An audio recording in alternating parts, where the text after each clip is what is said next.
Hello guys, আপনাদের এই ভিডিওটা বোঝার জন্য পাঁচটা গিয়ে ঘুরে আসতে হবে। সো ইয়াপ, চলুন আমরা একটু পাঁচটা গিয়ে ঘুরে আসি। আর হ্যাঁ, আমি হচ্ছি মিস্টার আর। এই বেটা, ওর থেকে ওই মালটা নিছোস? না ভাই, আমার মাফ করে দেন। আমি ওটা নিছিলাম, কিন্তু আসার সময় কই যেন পড়ে গেছে। কি? ওই বেটারে সবাই মিলে ধর। ওরে একটা কাম দিছি, তাও ঠিক মতো করতে পারে নাই। ভাই মাফ করে দেন। তোরে তো আমি...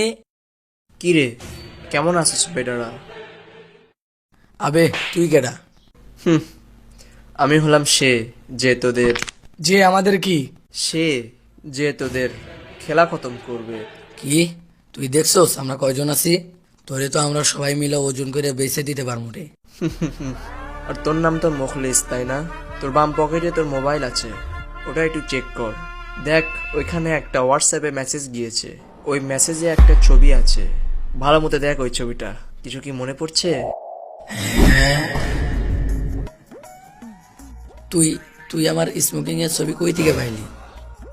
আর আর তুই আমার হোয়াটসঅ্যাপে বা কই থেকে পাইলি? এখন আমার কথা মন দিয়ে শোন। যদি তুই ওকে এক্ষুনি এই মুহূর্তে না সারস, তাহলে আমি তোর বাপের হোয়াটসঅ্যাপে এই ছবিটা পাঠিয়ে দিব। আর তারপর কি হবে সেটা তো তুই ভালোভাবেই জানোস, রাইট? তুই তুই আমাকে ব্ল্যাকমেল করছিস? ওই ব্রাদার, তোরা কি এখন ফাইটে যেতে চাস নাকি? হ্যাঁ, তাই তো মনে হয়। এখন ফাইটে যেতেই হবে, বাট সকালেই একটা ফাইট করে এসেছি, তাই এখন আর ফাইটে যাওয়ার মন চাচ্ছে না। হ্যাঁ, আমারও একই অবস্থা। চল আমরা একটা ডিল করি, তোরা ওকে ছেড়ে দিবি আর আমরা তোকে। ওকে? হ্যাঁ ভাই, আমরা একে ছেড়ে দিচ্ছি। বাট ভাই, আমার ওই পিকটা আব্বুকে দেখাবেন না। আমার আব্বু জানতে পারলে আমার এই পৃথিবীতে আর থাকার সুযোগ থাকবে না। ওটা টিফিনের পর দেখছি, তোরা এখন যা। এই জন্য ক্লাস থেকে বের হ। আর এইভাবে মিস্টার আর এবং আব্দুল রাজ্জাক মিলে ওই ক্লাসের বদমাশ ছেলেদের হাত থেকে আব্দুল্লাহকে বাঁচালো, আর তারা তিনজনের ফ্রেন্ড হয়ে গেল। বাট ওকে বাঁচিয়ে ওদের লাভই কি হলো? এই আপনি কেডা? ফিল্মের মাঝখানে কথা বলছেন, আপনার তো সাহস কম না? ভাই, আমি আমি মানে দূর মিয়া, এখান থেকে বের হন। সো গাইস, আমাদের তিনজনের এইভাবেই দেখা হয়েছিল। ভাই, কিন্তু লজিকটা এখনো বুঝলাম না। এই মিয়া, আপনি আবার আছেন? সরি ভাই, সরি। যত সব ভিডিওর মাঝখানে চলে আসে। সো গাইস, আপনাদেরও হয়তো অনেক ফ্রেন্ড আছে, আর এই ফ্রেন্ডগুলোর ভিতর কিছু এমনও ফ্রেন্ড আছে যারা সবসময় তাদের কারণে আপনাকে বিপদে ফেলে। আর আমার ক্ষেত্রেও আপনাদের মতোই হয়েছে।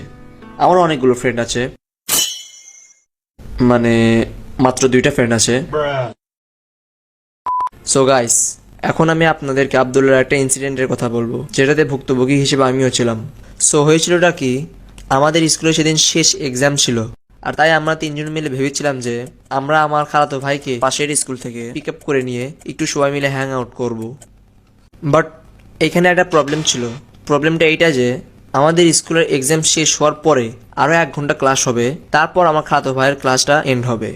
সো এখানে গিয়ে আমরা এমনি বসেছিলাম, আর তখনই আব্দুল্লাহ আমাকে হুট করে বলে উঠলো, ভাই ভাই, কি?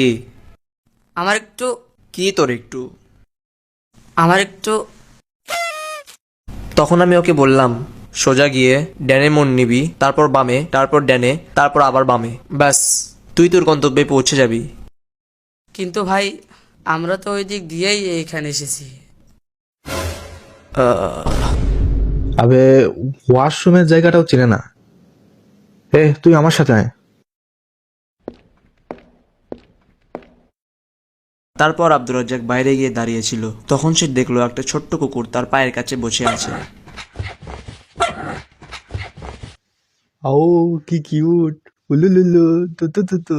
বিস্কুট খাবি? আর তারপর হুস হুস, হুর, ভাগ বেটা, হট। আমাকে ভয় দেখাতে আসছে। কি রে, একা একা কি বিড়বিড় করছস? আরে কিছু না, একটা ছোট কুকুর আমাকে ভয় দেখাতে আসছিল, আমি ওকে ভয় দেখে তাড়িয়ে দিয়েছি। ভাই, আমি শুনছি এখানকার কুকুর নাকি গ্যাং নিয়ে ঘুরে।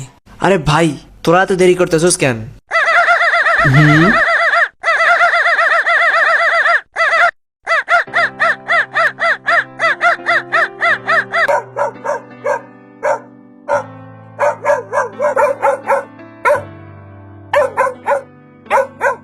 লিটারালি গাইস, সে সময় আমাদের পেছনে তাও 6টার মতো কুকুর ধাওয়া করেছিল। সেদিন যদি আমরা হঠাৎ করে নিচে পড়ে যেতাম তাইলে আমাদের খেলা খতম হয়ে যেত। And yes guys, I hope you like this video, so please hit the subscribe button and give a like, and yep, see you in the next video. Bye bye.